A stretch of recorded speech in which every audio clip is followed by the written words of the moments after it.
দেখতেছিলাম, দেখতে দেখতে কিন্তু অত তাকায়নি। তারপর দাঁড়িয়ে করে যখন চারদিকে ভালছিলাম কোনো, তখন দেখছি হঠাৎ দেখছি ওখানে দেখছি একটু বসে আছে।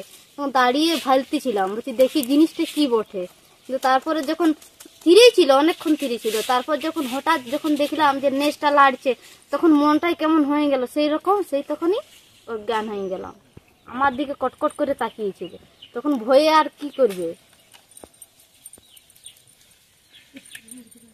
হ্যাঁ, আড়ের উপরে। কতটা ভয় লাগছে এই মুহূর্তে? ভীষণ ভয়, জীবনটা তো বেরিয়ে যাইতেছিল।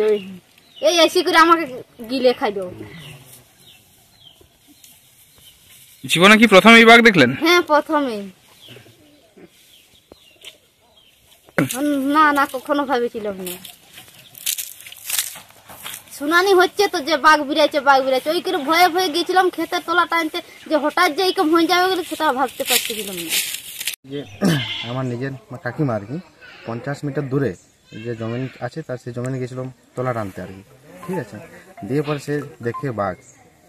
তারপরে এটাই আমার চাইছি যে বন দপ্তরের কাছে রিকোয়েস্ট করছি যে আমাদের দিন খুব আতঙ্কে কাটছে, যে কিছু বন দপ্তর ব্যবস্থা নিয়ে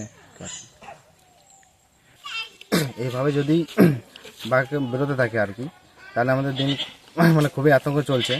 এবং আমরা খাবো কি যদি না জমিনে যেতে পারি, না বনে যেতে পারি আর কি। এই বনে গেলে ছাগলের জন্য ডালপালা নিয়ে আসতে হয়, তো খুব দিনে আতঙ্ক বাড়ছে আর কি আমাদের।